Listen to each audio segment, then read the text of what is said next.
Now, I heard a blood flow restriction before this idea of it actually came to me years ago when I was in a dentist chair, and my dentist, who I know, said, have you heard about this thing where you put these things over your arms and you restrict blood and it helps in all these ways? And I said, that sounds wild, but let me look into it. But I know you have your own story of how you came about this, specifically to KAATSU, and how you started the company with Dr. Soto.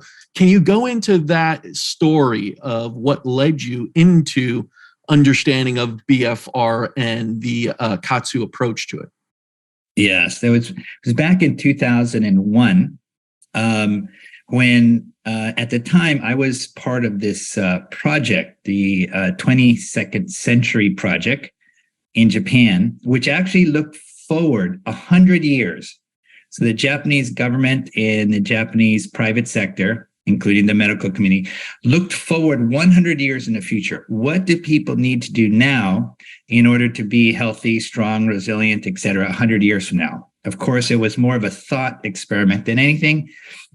One of the modalities that I was part of was KAATSU.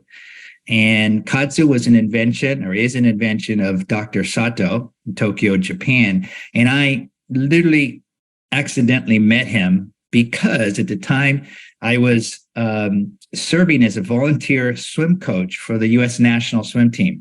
World championships were in Fukuoka, Japan.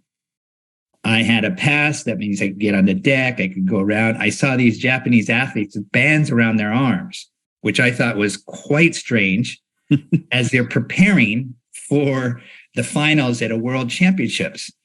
Later, I asked the coach, what were your athletes wearing? They said, KAATSU, why don't we introduce you to our doctor?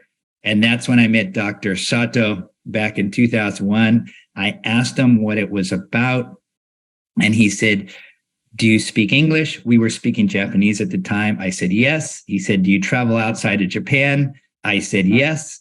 And he says, oh, I've been looking for someone like you, because at the time, KAATSU had been limited to the Japanese market and to Japanese physicians and consumers. And so I just raised my hand. I was the right person at the right time, and I went forward. Amazing. It's always that right timing of everything. Yes. But I happen to know, as part of your story, you experienced a health scare with a heart attack as well, and the BFR kind of played into that, and KAATSU played into that. Can you talk a little bit about that? Because I always love to link it to also the health challenges we have lead us into different directions. Yes. So this is in 2016. So dial forward 15 years.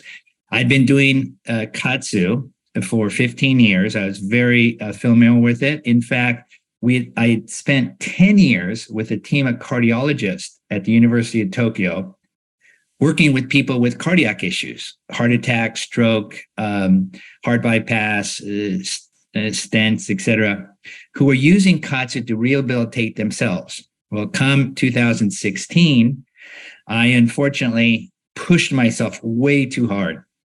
I had 3 trips back and forth between California, Southern California, when I live, and Tokyo.